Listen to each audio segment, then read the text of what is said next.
तो आज के इस खतरनाक सी वीडियो में आपको ऐसे 3 फ्री फायर के फायर बटन की सेटिंग्स में बताऊंगा जिन्हें आप सेट करने के बाद अपने गेम प्ले को एक नए लेवल पे पाओगे। तीसरे वाले सेटिंग को जैसे ही आप ऑन करोगे आपका हेडशॉट तो लगेगा ही साथ आपका हेडशॉट लगने का जो स्पीड है वो इस लेवल का होगा, एनिमी सदमे में चल जाएगा भाई मुझे हेडशॉट लगा कैसे। यहाँ पे क्या हो रहा है? मूवमेंट स्पीड भी बढ़ने वाली है। जोर से बोल के लोगों को स्कीमें बता दे। इस वीडियो को देखना है आपको बिल्कुल एंड तक, एंड तीसरे वाले ट्रिक को तो गलती से भी मिस मत करना।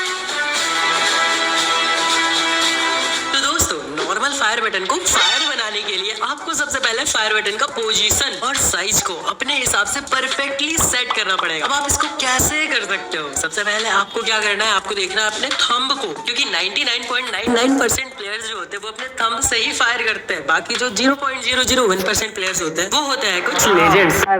चलो मैं आपको हैंड कैम करके दिखा देता हूँ। अब इस थंब को अपने फायर बटन के ऊपर रखना है और देखना है कि आपका फायर बटन कहीं से भी दिखना नहीं चाहिए। अपने थंब के बराबर अपने फायर बटन को रख लेना। इसका मतलब आपका फायर बटन का साइज परफेक्ट है। इससे होता क्या, अगर आप बहुत ज्यादा बड़ा रखोगे तो आपको मैं अभी पूरा का पूरा कस्टम एचडी समझाता हूँ। ये जो कॉर्सर है, ये जो एम है, इसके जो लेफ्ट साइड है, कहीं भी क्लिक करोगे, कहीं भी टैप करोगे तो आप अपने जॉयस्टिक को पकड़ लोगे। यहाँ से आप अपने स्क्रीन को रोटेट नहीं कर सकते। अब आपको अपने स्क्रीन को रोटेट करने के लिए बस इस राइट साइड वाले पोर्शन का यूज करना पड़ता है। बट इस राइट साइड में आपको ये गन वाला बॉक्स भी रखना है, आपको जंप करना है, आपको सिट करना है, आपको सोना है, आपको कैरेक्टर का यूज करना है, साथ ही साथ फायर बटन, इतने सारी चीजों को आपको एक साथ लेके इस राइट साइड में चलना पड़ता है। उसके साथ आपको फ्री स्पेस चाहिए जहाँ पे आप अपने थंब से ऐसे स्क्रीन को रोटेट कर पाओ। तो यहाँ पे अगर आप अपने फायर बटन को बहुत ज्यादा बड़ा रख लोगे तो आपको स्पेस ही नहीं मिलेगा। आप रोटेट कैसे करोगे, आप मूवमेंट कैसे करोगे? इसलिए आपको बड़ा नहीं रखना। अब बात करते हैं आपको छोटा क्यों नहीं रखना। अगर आप छोटा रखोगे अपने फायर बटन के साइज को तो आपका गेम प्ले पे फोकस रहता है। जब आप गेम खेलोगे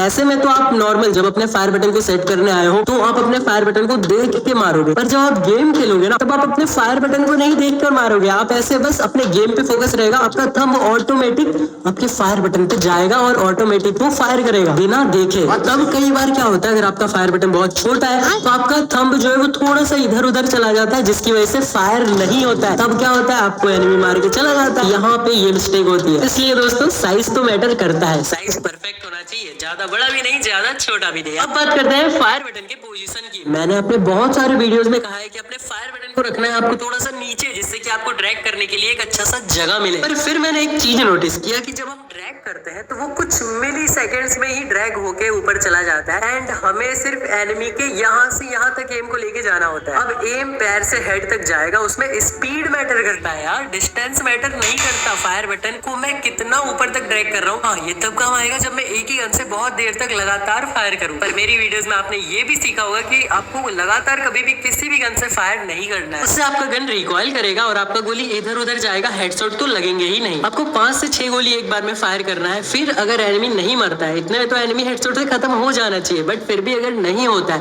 तो आपको थोड़ा सा ब्रेक लेना है। या तो आप वॉल लगा दो, या फिर आप एक बार सेटअप करो, या फिर थोड़ा जंप कर लो, कुछ भी कर लो, बट 5-6 गोली के बाद आपको एक ब्रेक लेना है। यूएमपी और एके ऐसे गनों में तो बिल्कुल एकदम याद से यही करना है। समझ रहे हो? बैक टू द पॉइंट, हमें यहाँ पे अपने फायर बटन को रखना कहाँ है। मैंने बहुत ज्यादा दिमाग लगाया, बहुत ज्यादा रिसर्च किया और फिर ये चीज समझा कि हमारा जो डिफॉल्ट फायर बटन का पोजीशन होता है वो भी कुछ खराब नहीं होता, क्योंकि आपको स्पेस प्रॉपर मिल ही जाता है। एंड आप कभी भी ऐसे फोन को होल्ड करोगे तो आपका जो थंब है वो इसी जगह पे नेचुरली आएगा। आप अपने फोन को ऐसे होल्ड करो और आपका थंब देखो कहाँ पे जा रहा है, यहाँ से आपको अब ड्रैग करना है। तो इस चीज को दिमाग में रखते हुए फायर बटन के पोजीशन को खुद से सेट करो। क्या बात है, क्या बात है। अब हमने इसका साइज भी सेट कर लिया और परफेक्टली इसका पोजीशन भी सेट कर लिया अपने हिसाब से। अब बहुत सारे प्लेयर्स एक मिस्टेक करते हैं, वो अपने फायर बटन को हाइड कर देते हैं, मतलब उसका ऑपेसिटी को बिल्कुल कम कर देते हैं, जिससे कि आप फायर करते टाइम आपका हाथ वहाँ पे नहीं जाता, इधर उधर चला जाता, आपको फायर बटन दिखाई ही नहीं देता।